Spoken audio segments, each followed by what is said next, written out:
Dave opened the door to his apartment with a slight stagger. He was just coming home from a late night party. All he wanted to do now was relax and fall asleep. Not feeling the energy to head upstairs to bed, he decided to crash on his couch for the night. He turned his television to MTV and managed to drift off to sleep quickly. After what seemed like only a few seconds of restful sleep, Dave bolted upright when the music on his television was suddenly louder than normal. He grabbed the remote and went to investigate. Before he could solve that mystery, he noticed something out of the corner of his eye. Something in his sliding glass door to the backyard. Not sure if his mind was playing tricks on him, he decided to investigate further. "Damn," he said. Dave pressed his face against the glass as he pocketed his remote. "I can't see anything out there." He cupped his hands around his eyes as a last-ditch effort to try to peer into the darkness when suddenly a bearded man appeared in front of the window. The man smacked the glass with his bloody hands. Dave shrieked and fell backwards, scrambling on all fours to hide behind his sofa. The man outside wailed in terror and then was silent. After a few minutes, Dave got the courage to grab his baseball bat and investigate what was going on outside. The man's bloody handprints were smeared on the glass of the door. As he crept out, the light from his living room illuminated the grass. There before him was a bloody mess, one that looked like someone had been ripped apart. Dave stepped out further when he found himself unable to move. "Greetings," a voice spoke to him, one that seemed to echo from all sides. "What's going on?" he said through gritted teeth. A man appeared from the darkness before him. He was well dressed in a top hat and suit.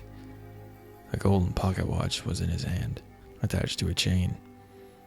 The man regarded it fondly before looking at Dave and smiling. "You've met with an unfortunate fate," the man said, grinning more and more as he spoke. "I am a demon, and I'm going to kill you and eat you, as I have this other man. However, we demons like games, and I hear you humans like a challenge. If I can torture you for, say, 84 years, I will send you back to a few minutes ago, and you can try to stop yourself from leaving the house to investigate. If you can save yourself, none of this will have ever happened. If you fail, however, I get to devour you. How does that sound?" Dave agreed to the man's terms fearfully. He didn't want to die, and seeing as how he wasn't able to move, he was inclined to believe he was a demon. The demon laughed and clapped his hands.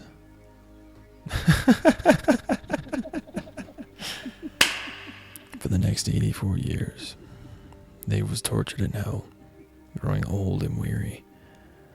Finally, when his torture had ended, the demon came to him. "Time to go back, Dave," he said as he snapped his fingers. Dave tried to protest, but he was too weary from the torture to speak. By now, Dave was old, bedraggled, and bloody, and his memory was shot from the years of constant abuse. The demon was true to his word, though. Dave had been transported to right before he had gone outside. He peered into his house and saw himself sleeping on the couch. He reached into his old jeans and pulled out the remote to the television he had pocketed all those years ago. He raised the volume, thinking that would get past him to wake up. As soon as the volume shot up, so did past Dave. As his past self went to investigate, Dave tried to shout to him not to go outside.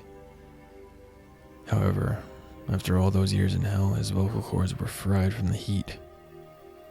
Panicking as his past self went to look outside, he ran up to the glass door and frantically beat on it, trying to signify to his past self not to come outside.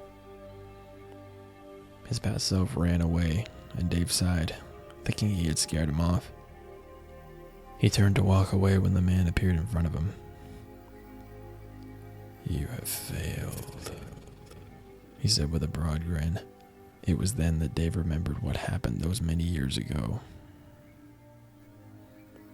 Now you've got it, the demon said, as he opened wide his mouth and attacked Dave. Dave wailed, crying out in a mixture of fear and sorrow. Leaving a bloody mess, the man cleaned himself off and chuckled.